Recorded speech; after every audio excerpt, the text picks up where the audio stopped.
Good morning, everyone. Good morning. Good morning. Congratulations, Thank Elsie. you. Thank you. I missed my appointment with you, Janelle, on yesterday. I'm so sorry. I totally forgot.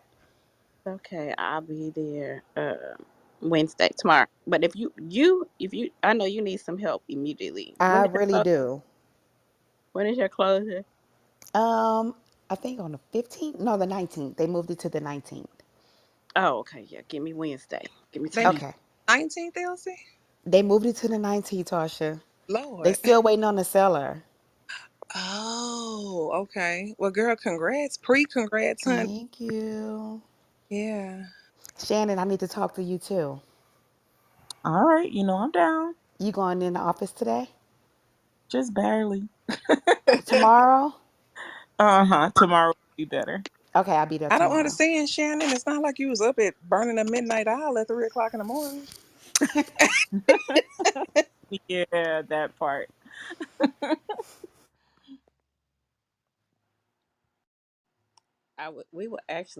I would actually be there. Um in a little bit, but I can't tell y'all we tired. I totally understand. I literally feel like I just got home. You did just get home.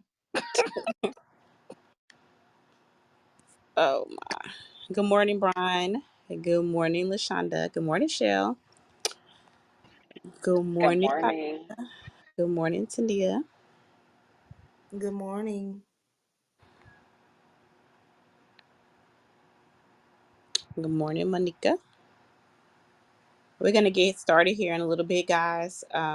We're going to be talking about us building ourselves up as real estate agents. Before we get started, does anyone have any questions, concerns, some ahas this morning? Miss Janelle, Mm-hmm. I started a Facebook group for Roadmap to Home Ownership, and I invited you to it, and I would like for you to be like a moderator, from here and there. Like if someone have questions, you can help answer, please. Mm-hmm. You guys to me here on Clubhouse? No, ma'am, on Facebook. I Okay. created the group on Facebook. Okay. Awesome. Will Okay. do. Yes, ma'am. Okay, guys. Good morning, Mr. Brian. How are you? Brian's hanging out with us today, y'all. He being quiet. Um, Good morning. Brian, I want to tell you thank you. I see you doing a lot of great things with the real estate agents. So, if you don't mind, you can help me out this morning, answer a few questions. We're going to get started this morning. We're going to talk about why real estate agents should own rentals and real estate right now. We are actually going into, I mean, everybody knows we're in a recession right now. We're not going in it, we're there, we're here, and everything changes. But we, as a real estate agent, we work in cycles, and we know that when it bottoms out, that's when millionaires are made and billionaires are built. And it's built on the back of credit and real estate. Real estate has always been one of the best vehicles to use for investment, as well as um, it's also been the most sustainable. It's one of those one things that never depreciate, always appreciates. So, why should a real estate agent own real estate? Well, one reason I say, and I'll give you guys an opportunity to chime in. This is more of a conversation than a class, but one thing I can tell you is that I live by a principle that I apply an asset to a debt to an asset in my life because we live on 100% commission. Our income goes up and down. There's a lot of things that I practiced in order to make it in the last 19, 20 something years in real estate. So one of the things that I always did was I took my bills, every bill besides my utility, and I begin to pay it in whole. So a lot of people who get a payroll check every 2 weeks, when they get their auto insurance, they can make a payment. Let's say you get a 6 month policy, and your 6 months policy is $1,500.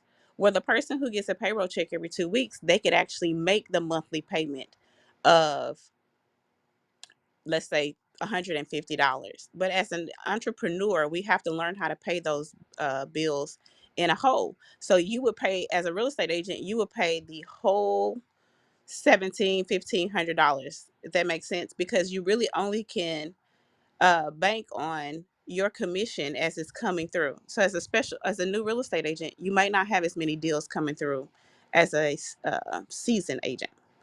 Now, when we own real estate, it's the same reason what we tell our clients. We have three things that we could do with it. We can build equity with it. We can borrow against it. We can use it as leverage for other things. So as a real estate agent, you should be buying rentals right now. Rentals don't have in Texas. I don't know about other states, and that there's a lot of people here on other states, but in Texas, we don't have rent control. So we know that when we're in a recession and the interest rates are high, what else is high? Rent. Very good. Rent is high. And so if you're not one of the real estate agents who is making a lot of money owning real estate, which means you can tie an asset to a debt. So let's say you have a car note. All right. A lot of you guys want nice cars, or you want to go out and buy a new car.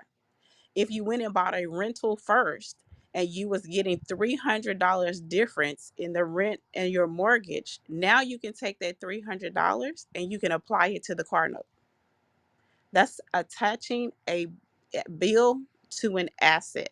So in our business, we have to go out and create income. So if you guys are going, your business is suffering right now, if you went out and bought a rental property, you could take your monthly bills, figure out how much money your monthly bills is, buy enough rental property that no matter what happens in your real estate business, your bills are covered. Does that make sense?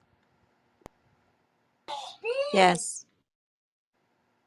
So how many of you guys are on the pathway of owning real estate? Me. Tania.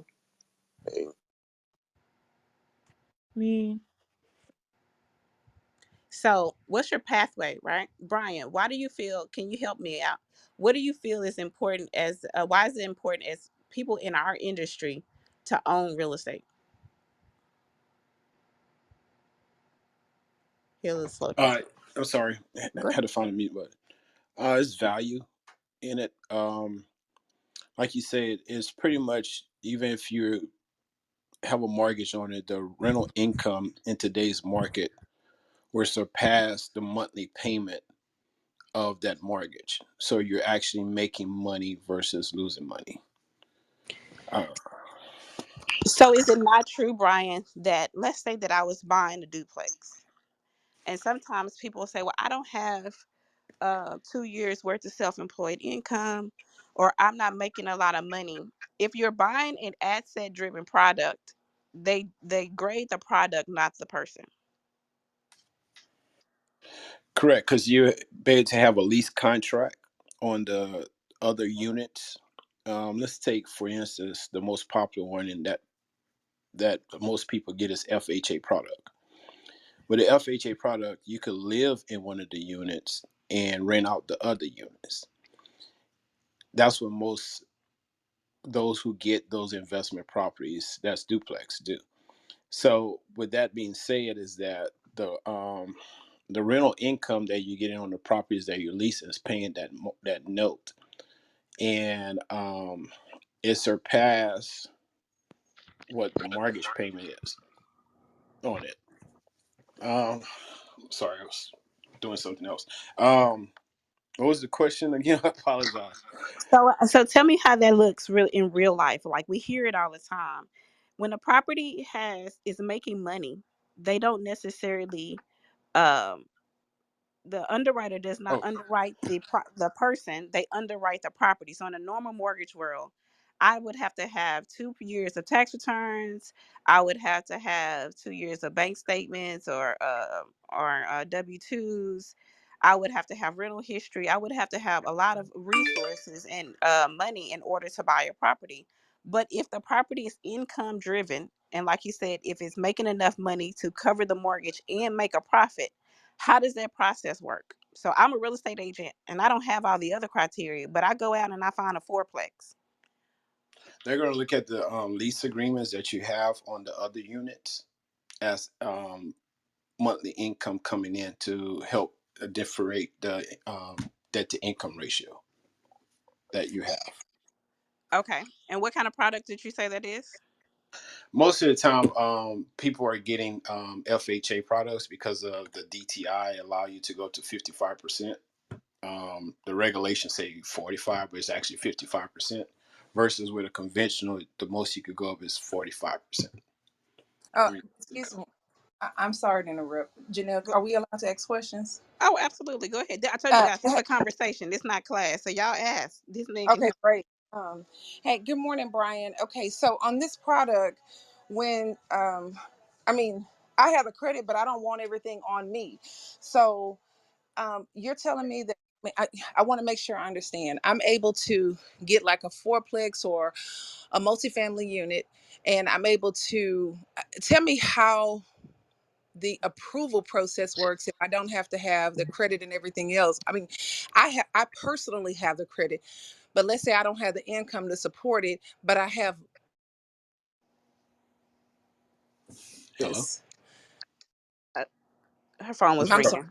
Go Yeah, I'm ahead. sorry.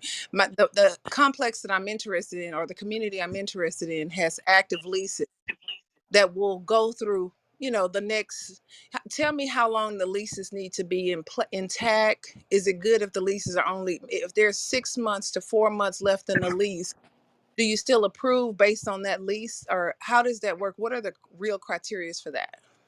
um, it really depends on the underwriter on that aspect. But most of the time, if there's 6 months remaining, it's not an issue. You less than 6 months, they kind of want a renewal on that. But it also depends on the history of that unit. Has that unit been renting out consistency? And that's going to allow the underwriter to say, okay, they've been renting that property. You're purchasing, and there's a lease agreement on all 3 units because you're going to live in one of the units. Or if you're looking to not live in the units, then um, for pause right there. If you're doing FHA, you have to live in one of the units. If you're doing conventional, you don't have to live in any of the units. Keep that in mind. Those lease contracts is going to allow them to use that income for each one of those units. Most of the time, if you past 6 months, you're fine. If it's less than 6 months, like maybe 2 months remaining, they want to renew on that contract.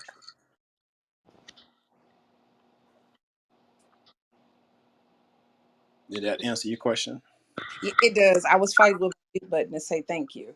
So yes, that answers my question. And then the last question I have in reference to this is, okay, so let's say that we have the leases, or when you say they're going to go by history, what do you know if there's a occupancy history minimum? Like if the minimum has somewhere around 55, 65, or 80 and higher? Those are that's reframing to like conduit units. Okay. It's where Okay. they're more concerned about the occupancy. But if it's like duplexes and fourplexes, no, they don't care. Well, my underwriters don't care. Put it that way. I know that's right. Let us know. Okay, thank you.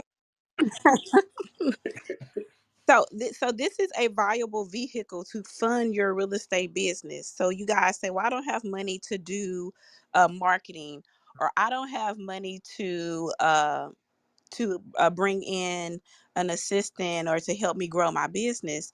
This is our vehicle in order for us to have not only generational wealth, right? But it also helps us to use the monies that we're making off of it to apply back in our business to make a larger income. So Okay. go I, ahead. Go ahead, Tania. I sorry for interrupting. I understand, but like, okay, like the last person who just asked a question. She really asked two in one. Okay, in my situation, I'm purchasing the. How do you establish the credit? Because like they say, don't use the word property. in the name because the banks kind of frown up on it. So I understand we talking about how to generate other income as a real estate, but how do we get the ball started first? The foundation of the what I mean, like the business name, the credit, like where do we start? So in buying a rental, you don't necessarily have to, if you really wanted to just get started right now, you say, you know what, Janelle, I definitely need some extra income. Would it be smart to buy it in the LLC name? Absolutely. Right. It's going to give you your highest protection. But buying investment flips and buying rentals are two different things. If I wanted to just really get started today, and I went out and I found a multi-unit product, I could actually say I'm going to move into one of the units and I wouldn't have to have it. I could still buy it in my name, Okay. Janelle Compton, right? Yes, ma'am. So this is for us to understand that right now, when the market bottoms out, people are going to go into hardships. People are going to go into situations where they're going to need more help than they normally would. There's always a situation available for us to maximize on it and to gain interest, because we as agents have to watch the market. When you're out talking and taking some of these classes, you're always going to hear people telling you that you have first access to the properties on the market. What do you think they mean by that, guys? Like, how do we have first access before anyone else? We see it With the on HAR. but on the MLS first, and then sometimes we know the area of Or where it's about to go on. Who's having a hardship? We know the market in the area. Someone else was going to say, where else do we find that information? I mean, we can look on Realtors, and in addition to Realtors, we can look on other platforms to try to see the public platforms to see like who their equity, check their equity, or either check where their home is, like who's been late, who's about to go into the pre-bankruptcy reports and things like that. Very good, Tasha.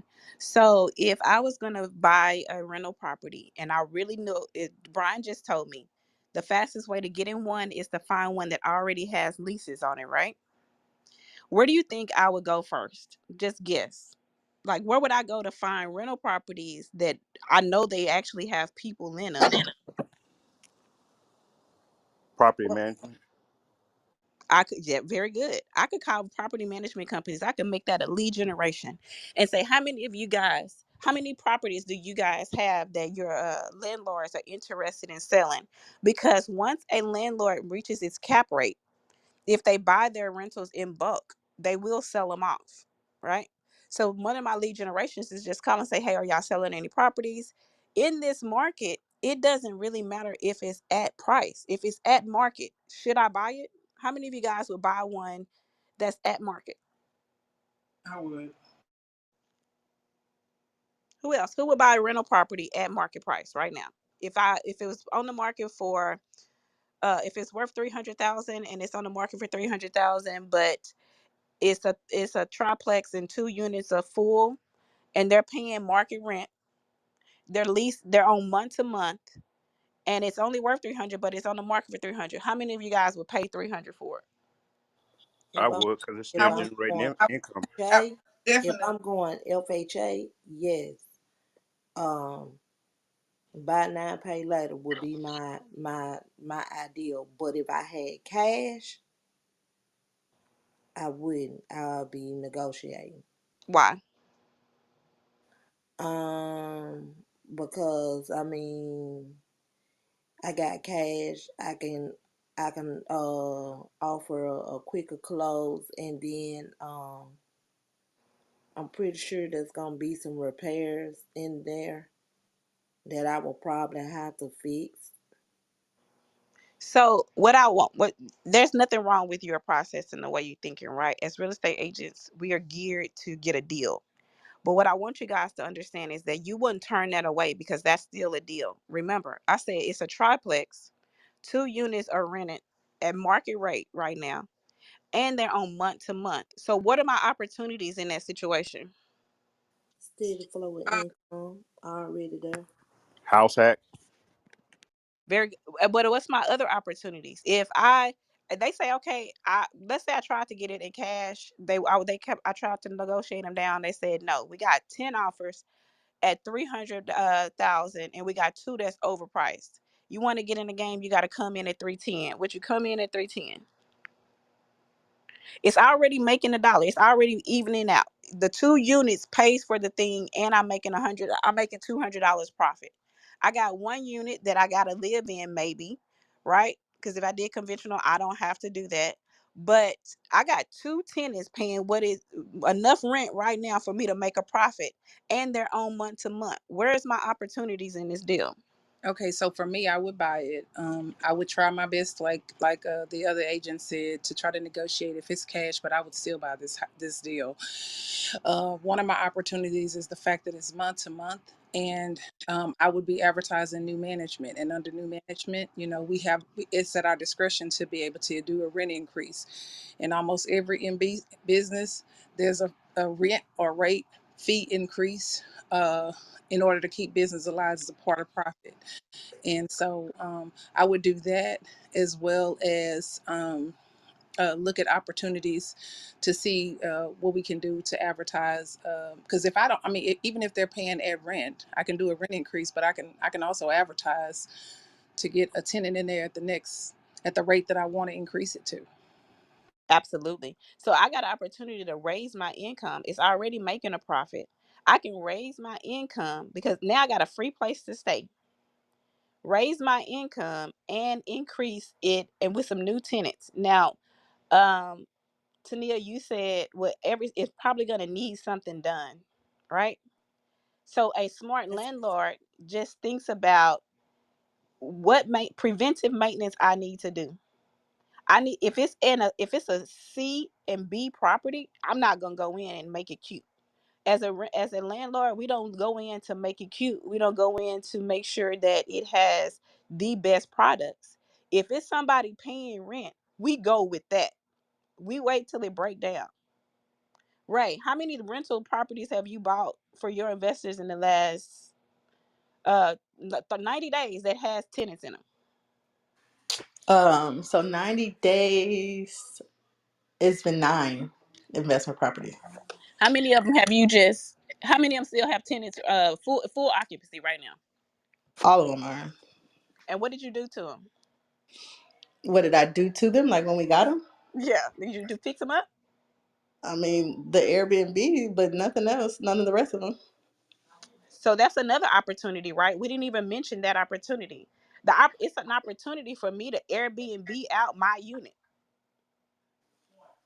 the one I'm supposed to live in. I could Airbnb it out. So now I got an opportunity to triple my income because we know that Airbnbs will give us way more than what the rent is going to give us. A traditional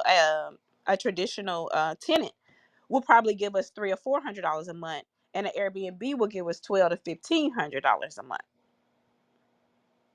And these people are on month to month, so I got an opportunity to just kick them out. But Ray has some mobile homes. Bought a property with mobile homes on them. How much work did you do to them?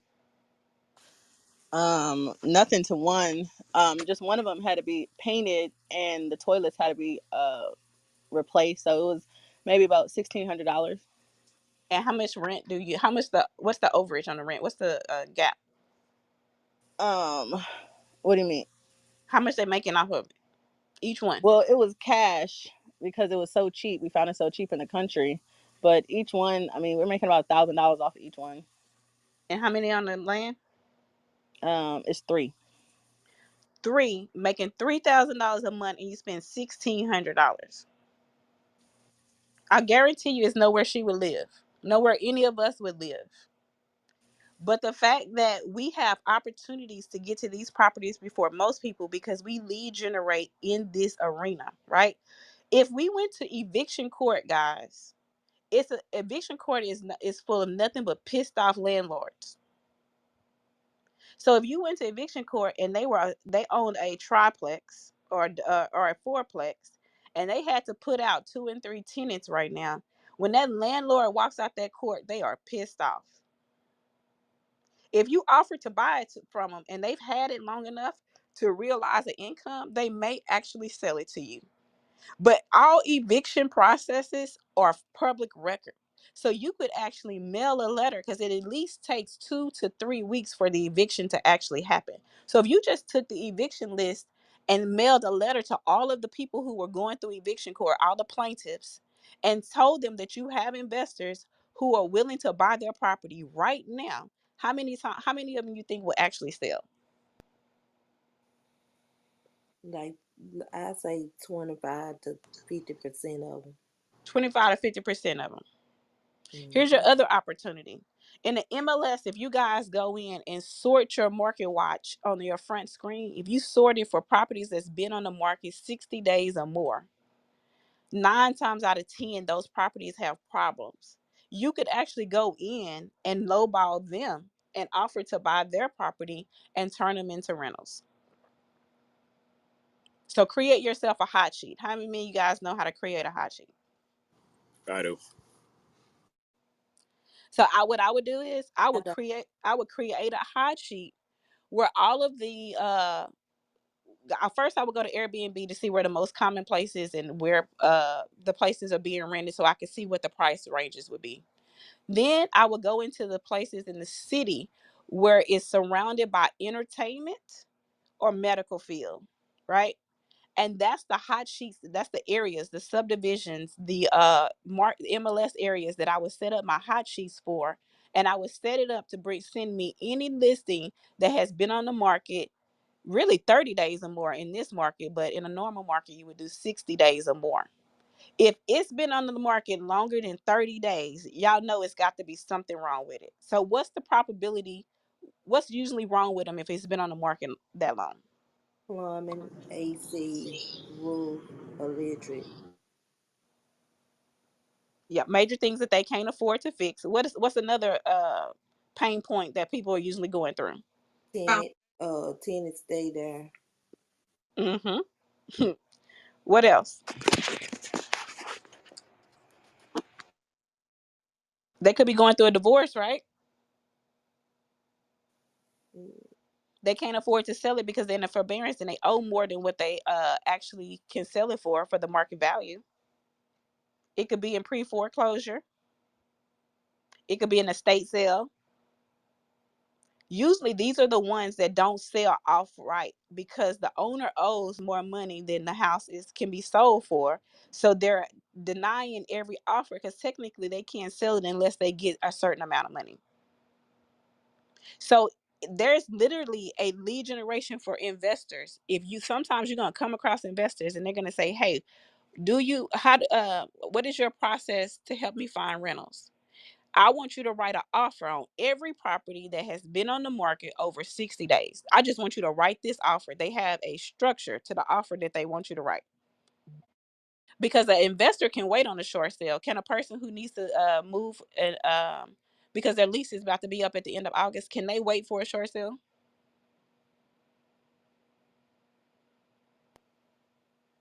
No. But an investor can, right? So if the short sale takes another 90 days to get approved, that property is only attractive to them. So what's another opportunity that we have? Where else could we go and find rentals as real estate agents? So a few things that I do is, one, I look for properties that are not occupied by the owners, obviously, which are rentals, or they're just empty. We reach out to those guys. Hold on one second. We hold on one second, Jeremiah. So we reach out to those guys, the ones that have had the properties for more than 10 years. So that's our strategy right now. So we look for these investors, the ones that have had them for more than 10 years, because either they either are older, right? Or they, like you said, they ran out, they reached their cap or anything else. And we go after those guys. The second thing that we also do, what Javi's doing at the moment, is that anybody that has low interest rates, like we're reaching out to people that have bought houses within the last year or so, right? Which means their interest rates are really high. Some of them cannot afford these houses already, which is kind of crazy. And Javi is doing owner financing with them just because even though the houses are at market rate and they're higher, but the interest rates are lower. Mm-hmm. right? So he's okay with it because investor interest rates are ridiculous right now. So he'll rather get to somebody that caught a house at a higher price at 3 or 4% and do an owner finance with them instead of buying a house that's maybe $50,000 lower but has a 7-8% interest rate. Hey, Ray, I have a quick question for you. Hmm. Okay, first, let me start off by saying great 90 days. Um, and then congrats. But I do have a question about when you just said you run a report or you go and try to find out, uh, don't live in it and haven't lived in it like in the last 10 years. It's Hmm. not homestead property. Tell me what report and how you're running that report. Where are we finding those details? And you may have already said it or it may have been something discussed. I didn't get it. Okay, so my investors that I work with are a little different, right? It's a win-win situation with both of us. They buy all the systems and everything, right? And they have employees that run the reports. I just take care of the Texas end. But I would definitely get with them with the reports that the systems that they're running, and I'll send it to you. So you can use bigger pockets. You can use real estate IQ. You can use PopStream. You can use Remind, and you can use uh, RPR. All of those Okay. systems have a uh,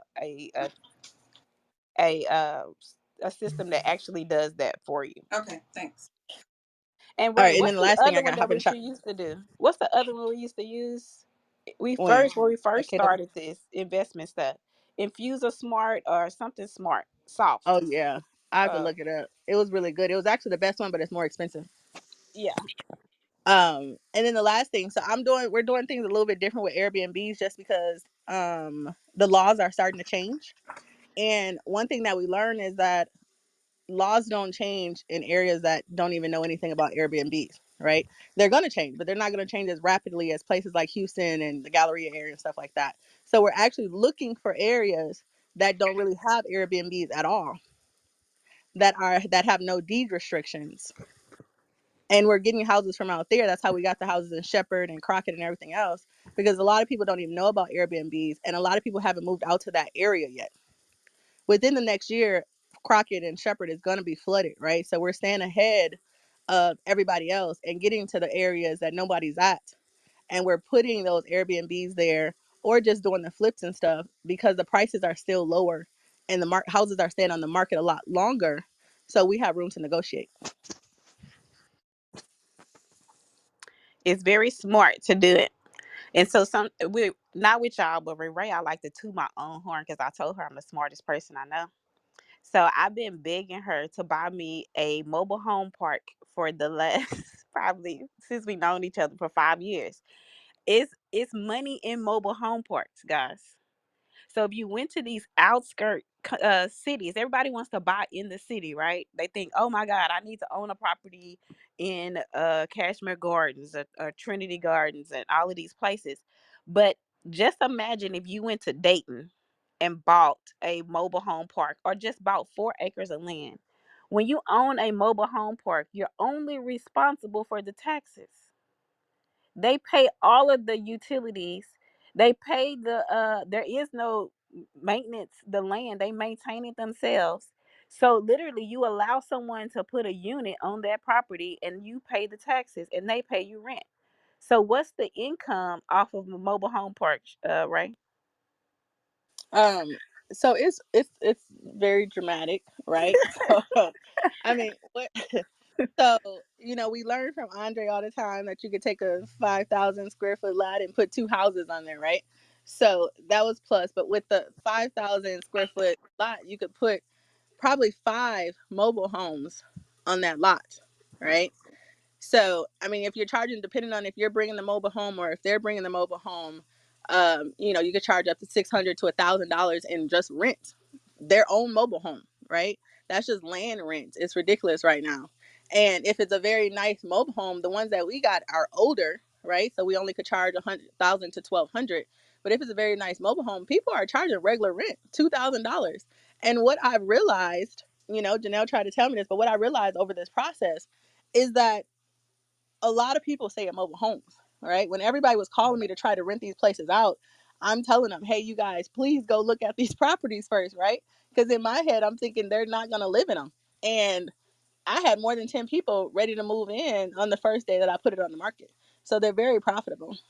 $1,600. And another thing is, What? buying a mobile home foreclosure is 1,000% cheaper than buying a house, because a mobile home is technically a vehicle, so it's a bill of sale. It is not a foreclosure or a mortgage, right? So you could literally go and buy foreclosed uh single wides, or actually negotiate and do owner financing of a single wide, and you're buying a $5,000 product. Sometimes not even that. Okay, I have a question for I'm sorry. I just have a few questions here. So there is no landlord because you're renting the land. There's no landlord obligation. So how do you write a lease? So there's no landlord obligation except to make sure. I mean, do you keep the grounds? Do you mow the lawn? What? Because We don't do anything. There's nothing that we Mm-mm. do, and we actually own the mobile home that's on it, right? So it's a little different. But even with the mobile homes on it, we don't do anything. I mean, it's way in Shepherd, so the only rule with that one is that the water has to stay in our name. We're not responsible for the water, so they still have to pay it. But in Shepherd, if it's more than one unit using the same septic or anything, it has to stay in our name. But we don't keep up anything. Literally, it's the best ever because I never even talk to the people. I'm not responsible for anything, right? And with a lot of the mobile homes, they don't even call you if there's problems because the problems aren't as major as a regular house. Yeah, okay, they're gonna drive it up and drop it, and it could be their own. So we're talking about whether you have money to go into this product or not. If you don't have any money to buy any units and you just buy the land, they bring their own units. okay. One last question. Okay, on that just is this is all great, but I have a question. How do you project your year? Is there are they signing a lease for a year term? How does that work when somebody agree to come? Do they, because it's a mobile home and they can just get up and drive off with the house? Is there some type of month to month, or is it a year long? How do you manage that if you didn't own the ones that you have? They're not Um, just going to get up and drive off. Yeah, they're not Yeah. gonna get up and drive off. I mean, it takes a little more effort than what people think to put, to position a mobile home, especially if you're providing all the utilities. Obviously they're not gonna leave, but we're not talking about like an RV. We're talking about a mobile home, so they're not gonna just get up, pick up, and leave. And there's not that many places that they want to stay, so that's where they want to stay put. Just like you want to stay in a house for a long period of time, they want to stay in a place for a long period of time. Okay, great. They Thank and the another beauty part of it is you can actually do a five. You can lock them into more of a longer term than you would a house, because they also have very few places that they can take it to, Yeah, because there's restrictions in the city. So there's not another place. They can't just go and pull it up and park it in the yard. They have to have somewhere that is zoned and permitted and deeded for mobile homes. So that's the other beauty, is you have a very unique product that cannot be taken anywhere, that has very few rules, and it can be locked in for a longer period of time. So a lot of these people are going to ask you, I don't want a 1 year lease. I need somewhere that I know I'm going to have my family for 5 years, because we know that the average family moves every 5 to 10 years.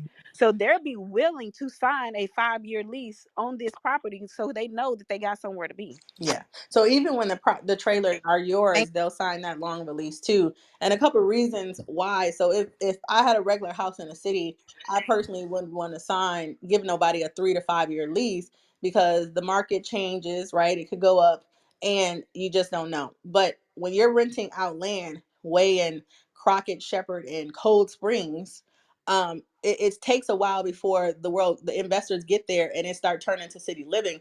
So I'm gonna not take. In order to not have to keep looking for tenants, I'm gonna go ahead and sign a 3 to 5 year lease, right? So everyone that's out there on that lot has a 3 year lease, and they don't have any plans on leaving. Yeah, I found a couple on Earn Your Leisure, and I believe they're actually out of Houston, but their whole business model is model homes, and one of their models is actually like Janelle said, buy up the foreclosure and sell a finance it themselves, and they say their model is pretty much that Not trying to throw light on anybody, but those people most likely gonna stay a long time. They're gonna own and finance it out, and most likely at the end of the time, they're not gonna pay it off. So this couple is pretty much banking on the fact that every 5 to 10 years they end up repoing their trailer home, mobile home, and reselling again to another mobile home tenant or purchaser, and that's Yeah. how they make their money. And I learned from that couple. They were just here in Houston. They did a whole weekend of mobile home retreat, a 3 day thing. But I learned from them for free way beforehand. And they are the ones who got me excited because they were actually buying mobile home foreclosures when people were not doing it. And these people were buying them from them and not saying I'll do the work myself. Don't worry about it. I just want to live right here. Because it's also a mindset too, right? These people grew up in Crockett. They raised their families. They're close to their lifelines. They can't go anywhere else. They couldn't come in the city and live because they don't have any resources. So if people who grew up in those type of environments like to stay in those type of environments, you're actually going to get a better client because they're not going anywhere. They do not want to go anywhere. They're super excited to be in this mobile home park. And it's not really that bad. Most people have a negative connotation about living in a mobile home, but mobile homes are actually nice. It's Yeah, these just are super nice. The only I reason I would think live out it's there because better there is than still houses. what so we if we change the way we look at things, the things we look at change. If you really wanted to make realize an income, I would find ways for me to get ahead of the game. We have access to knowledge and systems that the average American doesn't have. And the most investors are groomed to find us to help them because it's only so much that they can do on their own. So if you are finding them for them, you can help them with yourself. Most investors will actually JV a deal with you. So you may not can afford your first rental, but if you can get in to a property with someone else and they fund the project and you do the work and y'all are splitting the equity and the rental payments, you could actually go in, borrow against that property, use the equity because right now we're gaining equity at a high rate. And you guys can split the equity and you can go in and get your own property. So now you own one with someone, but you just made enough money in 6 months to go out and buy your own.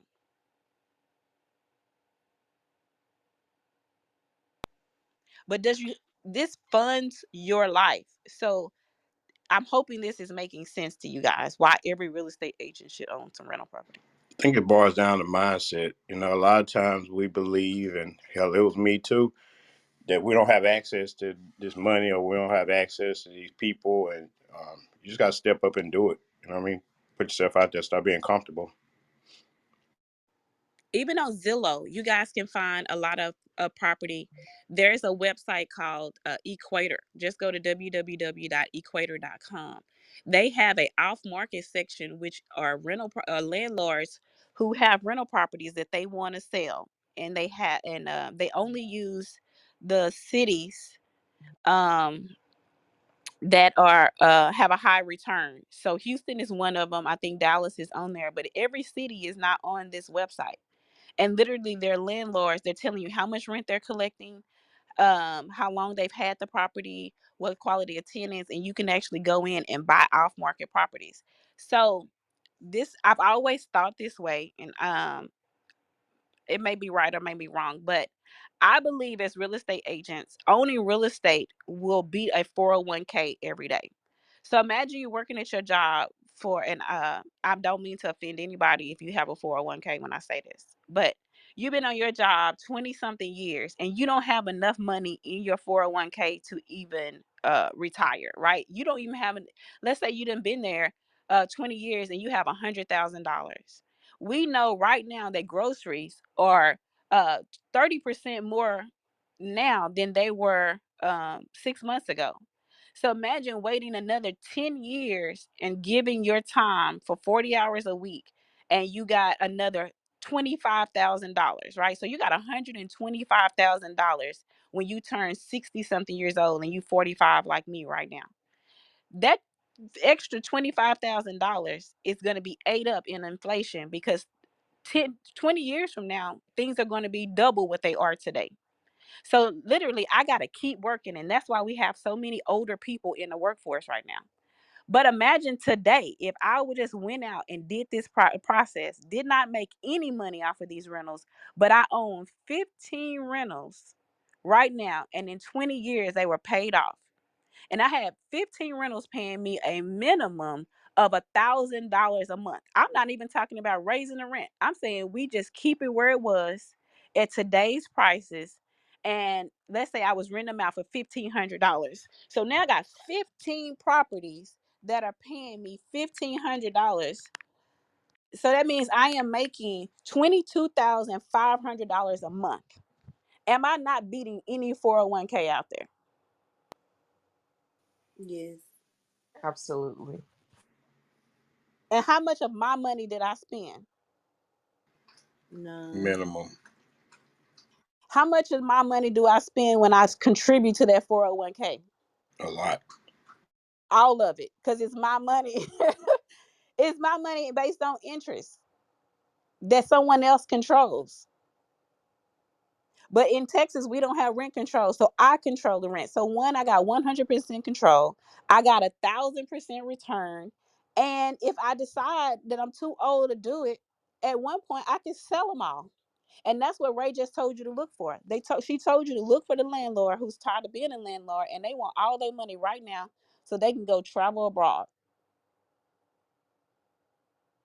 This is why every real estate agent should own real estate, because they don't have a retirement plan. And even if you do, it's not going to help you when you get old enough to use it. They tell you how you got to use it. Absolutely. And if you take it out right now, or if you needed to use it, if I had a hardship right now and I own 15 properties that was just giving me $100 a month, right? And I needed some money, and I went and took money, my own money out of my 401k. I got to pay interest taking it out. Interest, I got to pay taxes when I take it out. I got to pay taxes at the end of the year when I file my income taxes, and I got to pay it back. But what happens when I borrow from my house? It's my money. You know what the sweet part about this industry that I've learned? It's not about the houses. It's really about like how money moves and what you can do with money and the things how you do money. So it kind of changed my whole mindset. So yes, I want to invest and increase my family and increase my family wealth and all that other stuff. But also, I think we got an opportunity and almost as an obligation with all this information to help people. We're talking about looking for leads, but really, if you look at it as looking for problems and how to solve people problems, there's people out here with big ass houses that's drowning. You know what I mean? That need your help as a professional. And not only can you help them as a professional, you can help them and you can help yourself, and it's a win-win. So, kind of the thought philosophy that myself and my business partners kind of taking is like, let's look for the problems. Let's look for people Absolutely. that's having issues, and let's help them and help ourselves at the same time. That is a good mindset to have, okay? And because the people with the problems move the needle faster than the people who don't. So if I can go out and solve a problem, I will never be broke. But I'm helping someone along the way. A family who is suffering from an onset of a deadly terminal illness, who needs money right now, and I'm able to buy some of their properties, and also give them enough money to get the treatment that they need to save their life. Did I not save a life? Did I not help somebody?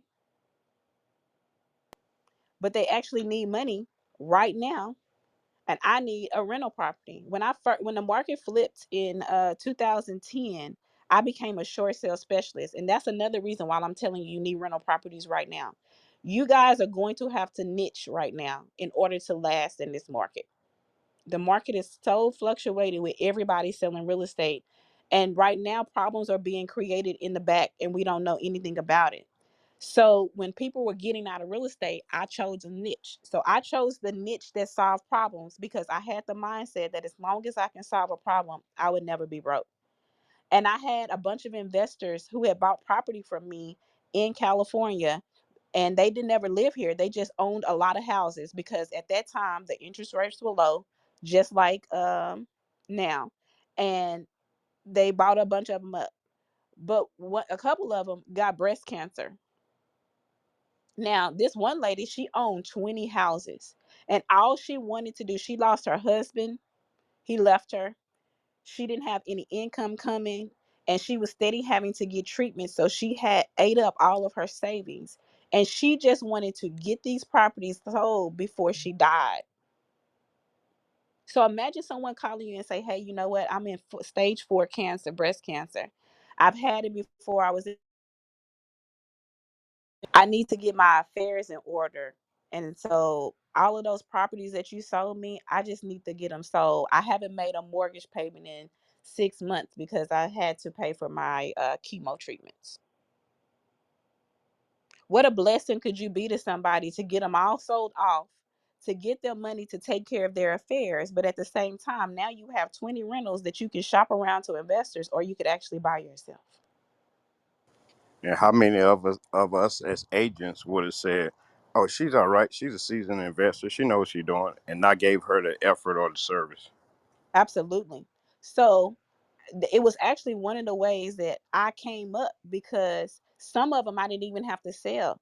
All I had to do was help her write a hardship letter, put the money, get a modification, and at the time they was putting the money at the back of the note, and then she added me to the deed, and I actually inherited some rental property, and I didn't have to start all the way over. Now I lost them in my divorce, so another pain point. But that's how I came up with a bunch of rental properties all at the same time. I had $500,000 in real estate because all we had to do was help her do the paperwork. So I helped her write. I knew exactly what to write on her hardship paperwork to get it accepted. She made me a third party authorization, so I talked directly to the bank, and then you just add me to the deed, and now I can assume her taxes on my income taxes. I can take all of the deductions on the Schedule E that she was taking. She had the mortgage, but I was an owner too on the deed. It's called a wrap. But now I got all of these properties. Now I got an opportunity to catch the mortgages up, and then once I catch them up, I can refinance them in my name. And guys, this is why it's important to stay off of social media with all that fluff and stuff, and start providing value. Like some of the things that she tell us, like the next day, go make a post about it, because two houses that I've came with, three houses that I came across, just because people know that I know about it, you know what I mean, that I'm bringing value. They didn't know that I knew their particular problem, but they say out of all the people in my circle that I know, and guess what? These people in the hood, all these people that I know say, okay, well maybe AK might be the guy that can help me, because I know nobody else around me can help me. So that's why I just try to provide value. I try to put in an easy to swallow situation, and bump into touch some of those points that people don't want to talk about, like foreclosures, divorce, what you gonna do with your house after that. You know what I mean? Because those are the problems that people are not gonna talk about. We as people, we don't talk about them until it's the last day. You know what I Yeah. mean? So provide value. And some of this stuff, I know it sounds harsh coming out of my mouth, like you maximizing on a person's problems, but you also have to understand that I helped her, right? I helped her get money. I helped her sell some. I helped her put her in a better place. But if I didn't, someone else would have, without second guessing. We at the time when the pandemic we're having, unfortunately, we had families losing whole households. And I know it's an uncomfortable conversation to have, but imagine you knowing a family where the husband and the mom died, and now there's minor children left over. When all of the smoke dies, somebody got to do something with the house and the assets, right? But if you can help them understand that there's value in the asset, and maybe they can use this money to put these kids in a better position, maybe somebody would actually take the kids if they came with $300,000 or $100,000. I know it sounds harsh, but this is the way we have to think as real estate agents, because we solve problems. If you go and get the list, you buy the divorce list, these people are going through problems. And in 80% of divorces include what? Real estate. And it's always a problem because you can't cut a house in half. So if you can provide solutions for people, you could make money. So I told you guys last week, I said I'm gonna make a post on Facebook so y'all can see it and I want y'all to copy it. But this is how you're gonna get the pre-foreclosure list. Just know I posted that pre-foreclosure list and I say, hey, who can get me this list? And I need it for 6 months in a row. And guess what? I got it. I got it in Harris County, Tarrant County, and Dallas County. How many comments did you get? The powerful one. Oh, The one who the one that said, don't worry about it. I love working with you. I'm gonna go get it for you. And it was in my inbox in 2 days. And the only criteria she had for me was you have to use my title company because that's where I got it from. It's some all off the wall title company. I don't even remember the name of it. Shannon, you remember the name? I don't even know who these people are. But no problem. She said, if you get any deals off of this list, you have to use this title company. And they're a worldwide title company. They have one in every city. I said, no problem. I said, ma'am, connect me with the lady who I need to speak to. And she connected me to the escrow rep. I said, perfect. Let's build a relationship. Not only do I can offer you, and I will bring every listing that I have to this title company, but I will also want to teach classes at your title company too. So I actually gonna make money off of them twice. But this list that I have, it tells me how long they had the mortgage. Like Ray said, they're looking for mortgages that are old with low interest rates. They tell you how long they had it, how much equity is in it. They give you phone numbers, names of how to find them, who's the mortgage lender, who's the investor that holds it, how much money they put down. This list gives you everything you need to know. And it's like 1,000 names on each list for each county.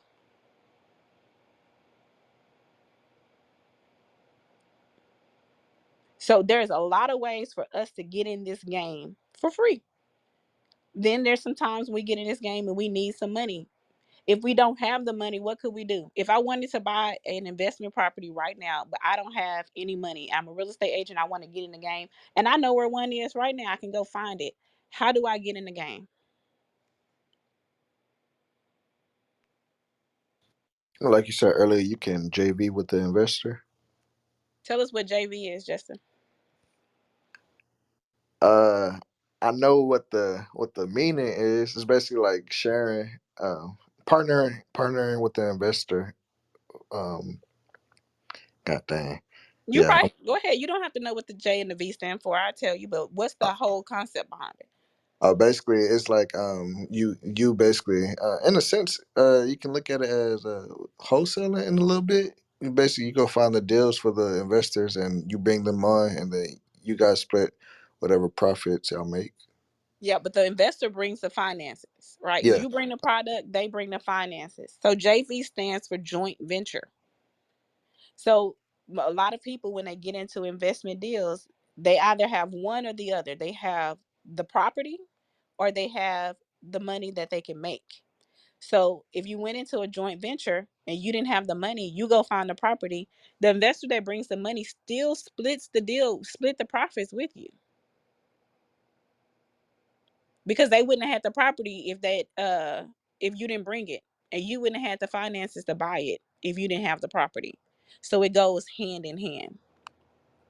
So could we get in this game um tomorrow? How many of you believe I can go out and get and become start this process and get in this game tomorrow? Yes. yes. Yes. So by the end of this year, I should hear some great success stories and testimonies saying, you know what, Janelle, after we had this clubhouse, I'm gonna tell you, I went out, my wheels started running, and now I own 2 rental properties. Cause it's possible. I just gave you 1,000 pathways. Can I say one more thing? Um, Absolutely. and guys, tell everybody, man. Tell everybody that this is what you do. You ain't got to have a deal. You ain't got to do nothing. But once they bring you the problem, and you got Janae, you got Andre, you got this whole uh, clubhouse to ask the questions on. You know what I mean? You could figure out a solution and you could be on your way just like that. So don't be afraid. Just tell everybody, everybody. I think right now we are in a unique time. I mean, unique as far as effort. I mean, knowledge. You know what I mean? We got a lot of platforms to gain knowledge. And right now, you know what I mean, with the economy, it's about to be a lot of blood in the water. And as y'all know, investors, when there's blood in the water, we react. You know what I mean? So there's going to be a lot of distressed deals coming on. You got to be prepared. You know what I mean? This is the end of the baby boomers. They had a lot of rental properties. You know what I mean? I've told Hmm. people, they end up telling me, hey, my granddad, 90 years old, he want to get rid of these properties. He don't know what to do. I'd rather him give them to you than give them to anybody else. End up with two properties just by telling somebody in the hood. You know what I mean? So open your mouths. Closed mouths don't get fed.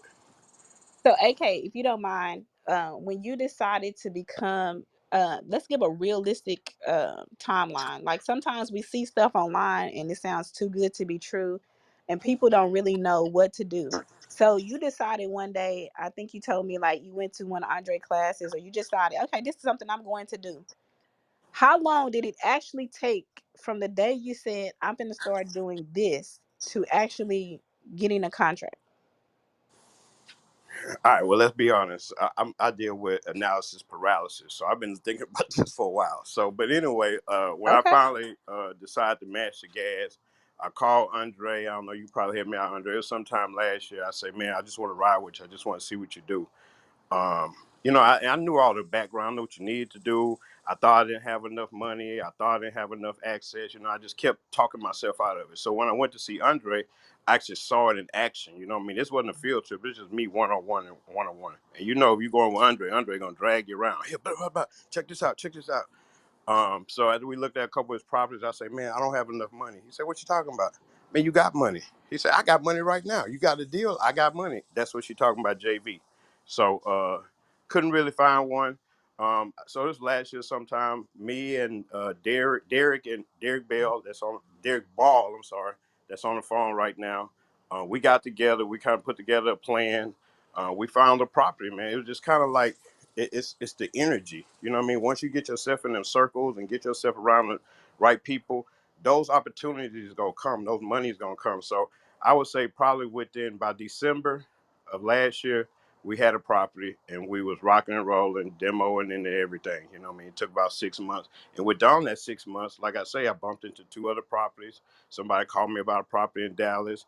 I fumbled a pre-foreclosure property. You know what I mean? So that was probably like 5 or 6 different opportunities within the time that we had this first flip from December to now.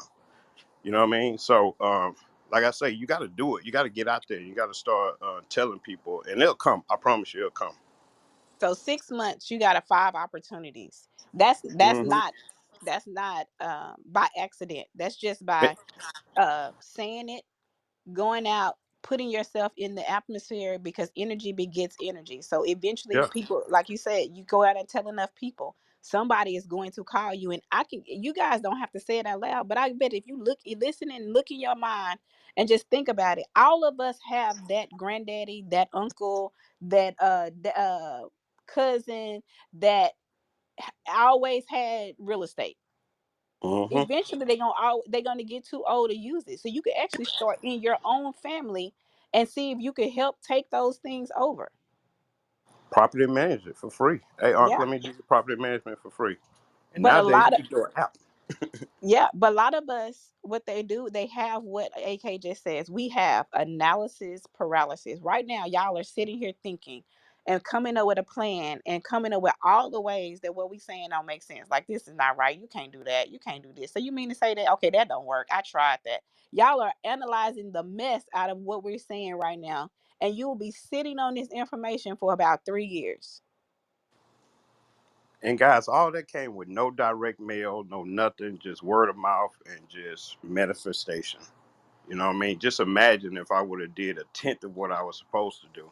So that's what me and Derek about to do next. So watch out. We I have a question. Does the direct mail work? Absolutely. So, the reason why direct mail works is because you have to know what your audience is on whatever niche you're going into. So, one thing that Ray was saying is that we want to find people who have been in their mortgage for 10 years. So, let's look at what that age looks like. AK just said there's a lot of people from the baby boomers who own a lot of real estate because that's what they did when the bottom dropped last time. What age are the baby boomers right now? 60s. 70, 70, 60. 70. So how do you communicate with them? We Face talked to face. about it a couple weeks ago when we talked We about sure did. looking for elderly clients or people that want to sell. You know, go to the parks, go to the bingo club halls. You know what I mean? Go to those places where they hang out at. But those people still read the Houston Chronicle. They still get it in their front yard. They still read their mail. They still go to the mailbox. They read every piece. So if I want to get an investment property, I need to use the communication channel that my audience use the most. So direct mail definitely works Thank because you. they read it. They Hmm. read handwritten notes. So people say handwritten notes is for the birds. Like that's old style real estate, Janelle. I don't know why you still teaching that. Because there is an audience that recognizes home those And letters. that's baby boomers. Baby boomers. Got it. And that audience right now is ready to get out of their houses because they don't understand this market, right? Yeah. So they also didn't follow up with what was happening because they don't follow social media. They don't watch certain things that we're watching. So they're really behind, right? Because the news doesn't tell you everything and the newspaper doesn't either. So because they don't understand what direction this market is going in, they're ready to sell and get from underneath it. Now, a lot of them are willing to do owner finance because they know Mm-hmm. that they don't, they know, excuse me, they know that they don't have the best spending habits, right? So they want to make sure they're able to provide for their lives and they're willing to take a lump sum down and make payments. So they're still in the market, right? Technically, they just become the financing for the investors. Another thing, I think a lot of people are scared to hop into investments, which is understandable, right? It's a risk. A lot of people don't want to take risks.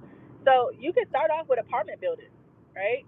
Like when I was going through a divorce these last couple of years, I'm a person of fear of not being able to wake up in the morning and spend money the way that I want to, right? And my biggest fear is not having money when I'm older because I see so many people that are in their 60s that are broke because they spent money the wrong way. So I went out and got a lot of condos and apartment buildings that they actually make me money, but I didn't care if they made me money or not because they're $27,000, $16,000, $15,000 condos that I paid off, but you guys can pay off within a couple years, and now you have income for the future, like that 401k, like Janelle just talked about, right? And you're taking less risk, and you can get $20,000 from a little bit of anybody. You call me up and say I got an apartment building, Ray, I'll pay you this much a month. I'll give you 20,000. So that's another thing. I'm glad Ray brought that up. It pays to know a bunch of Rays, right? So like AK say, going out and talking about it, you're gonna run across people that say you run across people like Ray that say, hey, you know where one is? And you say, well, yeah, I found this one, but I can't buy it because I don't have the money. I got the money. I will become your bank. You want to say change your environment? They tell you sitting in the wrong rooms and talking to the wrong people. Start talking to people who have those type of comebacks. I got 20 grand. I got $50,000. You need $50,000? I'll be your bank. I'll give you $50,000 for a 10% return because you can't charge you more than 10% because that's the usury law in Texas. However, if she said 15%, if she handed you your down payment on a triplex of $50,000 and told you she was going to charge you 10%, as long as the payment that you're getting from the tenant covers the mortgage, if you don't make no money, is that a deal? Yes. So you making money on the backs of other people. You don't have the 50 grand and you don't have the 300 grand, but you got the 50 from her at 10% interest rate. You got the property that's bringing you a high return. So the mortgage is just being paid. But we know equity is gaining about 30% every 6 months. So imagine you keep this property to the end of the year. Now it's January and you got enough equity to pull out and pay Ray off. That's what you do. You pay her back her $50,000 and now you're getting the extra money that you were paying her. So that probably equals $200 in equity a month that you're getting. But how much money did you spend to make that $200 a month? No more excuses. None. You spent gas money and conversation. Conversation rules the nation. So now you got a property, you're making $200 a month, and you can do it all over again. Because one thing about Ray is if you give her back her 50,000, she gonna give it to you again. So you go back to her, you say, you know what, I found two more properties, but I don't need 50 grand right now. I need 100 grand. If a person has 50 grand, even if they don't have 100 grand, they know somewhere to get the other 50. They hang around people who have that money. So she's gonna go tell somebody else, and she's gonna say, okay, now they're gonna be your bank. So literally now you got three properties, two of them not making you any money until another year from now. You pay the other two off. Now you got a property that's giving you $200, so now I'm making $600 a month. But in 15 years, it's paid off, and I'm getting 100% of the equity, and I didn't pay no money to do it. If y'all don't run that play, hate to say it, but y'all are crazy. I was gonna say something else, but if you don't run that play right there, you crazy. And each one of the properties is one for the kids, and you ain't got to Yeah, worry about the kids no more. absolutely. So now you want to say you want to give your kids a place to stay so they don't have to be out here. And you know what? When I was raising my children, I always put them in a position where they didn't have to ask anyone for nothing, and they didn't have to do something strange for a piece of change. So I always kept money in my daughter's pocket and ideas in my son's head. Don't always pay off well, but at least they know. So if you had a house for your child when they got out of high school and they could go live there, they would make better decisions with their life because they did not have to worry about where they were going to lay their head, and they could turn it into rental income. Turn it and start renting bedrooms. When my daughter came out of college, she moved out of the apartment. She got a duplex. They had 4 bedrooms. She rented out the other 3 rooms in order to pay her rent.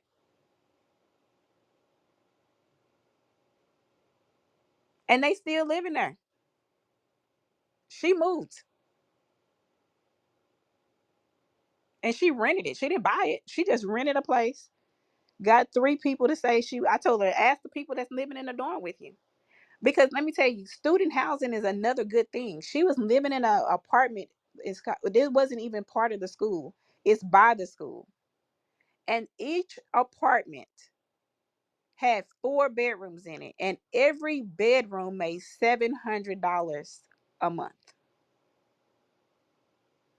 So Ray told you to go get apartments, right? What if you went and got a 3 bedroom condo close to a college and rented out the rooms versus renting out the whole apartment? Hey, Janelle, it's Brian Reed down at the bottom. Hi, Brian. You can actually go and post on a college campus rooms for rent, right?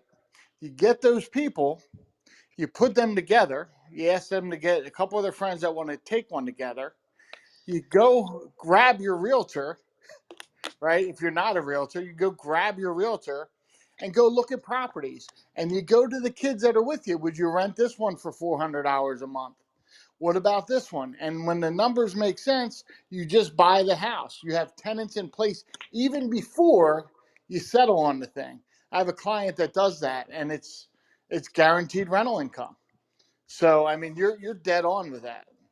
Yep, you rent out rooms instead of a whole house. You make way more money. And another thing about college that we don't understand is that when they use their financial aid, they pay for a whole year, but do they use it for a whole year? No. They screw it off. No, they only live there during the school year. The school year is only 9 months. Oh yeah, But most landlords require that the year's rent be paid. So literally, you're going to get your rent in August and in January because they get their stipend for housing twice a year. But your house is most likely going to be empty from May to August, which means you can Airbnb it from May to August and triple your money in the summertime.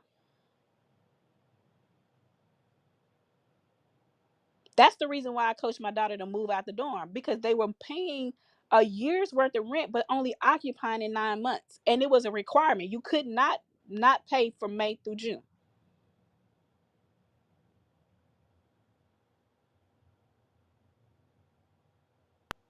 So if I promise, I know I done gave you at least one nugget.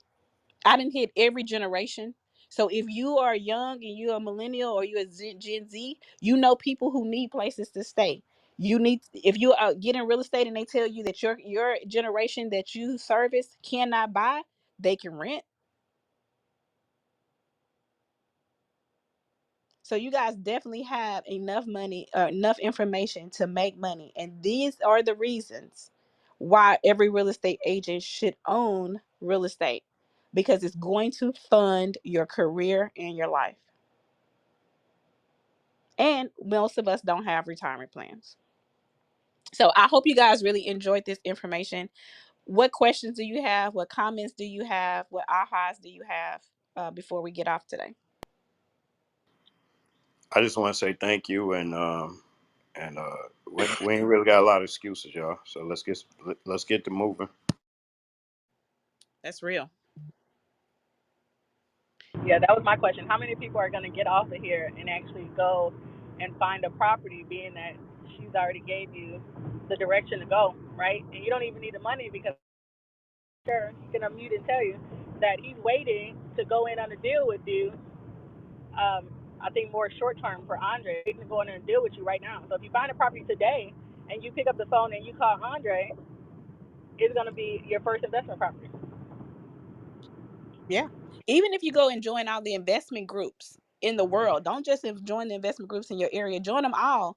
I guarantee you, it's some investors on there. If you post, I got a property, but I need the money, you're going to get money all day long in your inbox. Yeah, and if you find a trailer park for me to buy for this one right here, call me. I'll Yeah. get it today. She owed me a mobile home park. I'm so for real. I called her one day. I said, hey, they got a mobile home park in Florida. They wanted what, $1 million for it, but it held a whole bunch of houses. She was like, we don't know nothing about mobile homes. We ain't got We don't know to. nothing about Florida. We don't got to. People go to Miami and spend their money to party. We going to go look at this mobile home park because I really want one. So if y'all know where one is, I am so serious. Give Y'all me a know call. Texas. Let's start with Texas. I'm comfortable with Texas first. Let's not go to Florida. Yeah, give if you know where it is, let me know today. I'm ready to get into it. But I really want you guys to kind of take this information, mainly because I literally was up 24 hours. I woke up yesterday at 4 a.m. I got home at 4:45, and I stayed up enough to help you guys this morning. So the payment for me staying up, I need you guys to go out and be better real estate agents and grow your generational wealth so that you can teach your children and the people in your family how to do this. This is the best win. It's never failed over the test of time. That, like AK said, these baby boomers killed and financed great lives on a drop just like this 20 years ago. And it's our turn. We need to maximize on it. If you have some questions and you are afraid to ask them on the app, you guys can inbox me. You can hit me on the back channel. You can send me a DM on I am Janelle Compton on Instagram. Please, all you guys, go and follow me. And my cell phone number is 817-703-9305. I just ask that when you call me and ask me a question, I will spend 15 minutes with you, but please use the information to make yourself better. Somebody bring me a deal. Who is that? AK. AK, what kind of deal you looking for? I'm glad you asked. Something ARV under 200K. Still trying to start small. Uh, and pretty much I want a slab.